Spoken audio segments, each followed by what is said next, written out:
there was a saying that we grew up with. A bird in the hand is worth 6 in the bush. One bird in the hand, if you're hunting, if you're hungry, you're hunting for pheasant, you're hunting for wild game. So a bird that you already have, one that you have that you can cook and eat, it's better than 6 in the bush, because it's uncertain that you may be able to get those. And the number changes. Sometimes it's 6 in the bush, 3 in the bush, 4 in the bush, but certainty is safer than uncertainty. That's it. Actually, this is the first time. I love this explanation of the hadith, but it's another explanation. Okay, go ahead and give Yeah, explanation. it says, دع ما يريبك إلى ما لا يريبك. As he said, leave what you feel it's doubtful to that, or for that you are not doubtful about. And according to my understanding, I thought it's sometimes in religion you do something, but in your heart you feel, I mean, you don't have a clear hadith that says, is it true, is it correct or not. So in that case, just ask your heart, do you feel it's correct or not correct? If you felt from your heart it's correct, just do it. And it's another hadith that says, it says in Arabic, وَإِنْ أَفْتَوْكَ وَأَفْتَوْكَ. It means sometimes you know the interest of the banks, for example, it's riba, haram. So you might go to a sheikh and ask him, is it okay if I get this interest, the extra money, the benefits from, when you get the money? So he might says, yeah, it's all right, you can get fatwa like this. I mean, you can get his approval for this. But inside your heart, when you say that, no, you feel something in your heart that tells you, no, this is not halal, this is not right. So I thought this was the only understanding of this hadith, but this is another explanation that I love to be certain about doing something you're doing. It's not just only about religion, it's also about your life, as you said. Well, because I grew up in a different place. The sky is slightly different. I'm in a different place in terms of my position on the earth. Quite naturally, I'm going to look at it differently. Mm-hmm. Yeah. You see, I didn't grow up in a Muslim environment, but we were Christians, so my understanding, my reference comes from that. Yeah. But, and I loved it too. Yeah. But as I learn, we keep growing. We don't stop learning. Yeah. We should learn from the cradle to the grave, death. right? Yeah. Yeah. And so life stays interesting. Yeah. We're not bored about it. Are you bored? Are you bored? Well, I guess you all can go and play ping pong. Right? That's the end of the class. They were looking like they were about to jump up.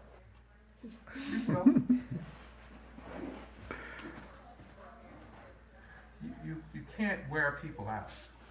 You teach to the point that if people get tired or their behinds get sore, that's enough. Yeah, sure. That's plenty. So the khutbah on Friday is not that long, maybe 25 minutes, which is kind of long. Yeah. Some do it 10 minutes, 15 minutes. Who said? The hadith says that the scholars say that the khutbah on Friday should last long enough to do the Dhuhr Salat. Which is like 10-15 minutes? Yeah, it's shorter than that. It's very short.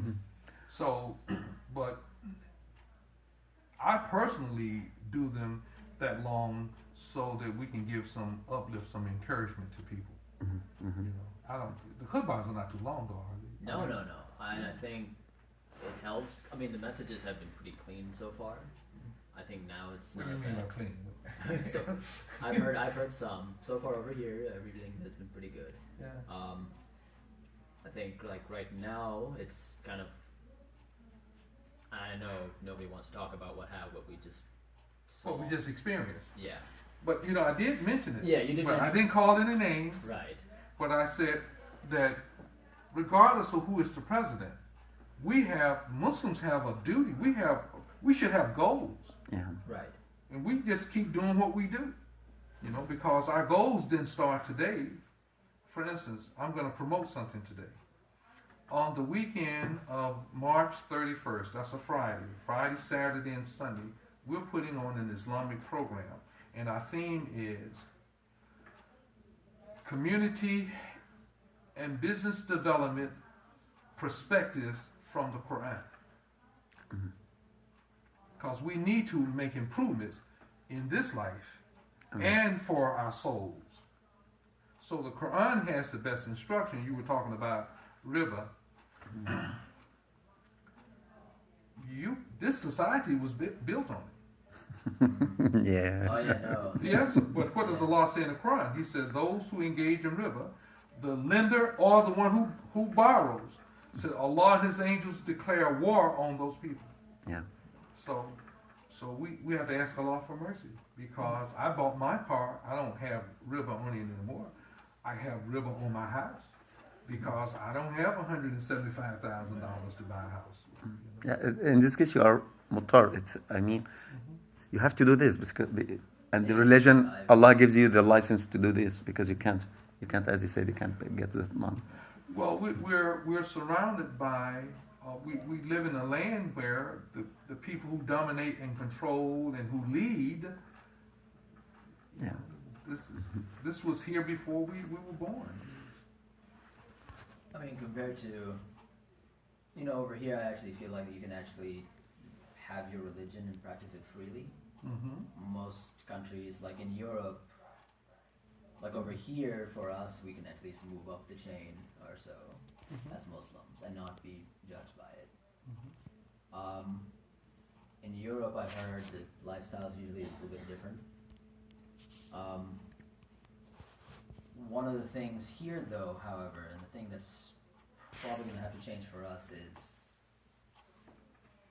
yesterday actually we were talking, like we went to a Bengali dawah and talked with some people, and we have a few brothers and sisters that have visas and green cards. So, and also some of them that are going out of the country. And, the rhetoric that was actually said throughout this entire year was that they were going to be deported or so, or canceled. And so now it's like fear.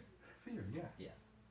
And so one of the things, I said was, this time we actually just saw, we tried to promote multiculturalism, diversity,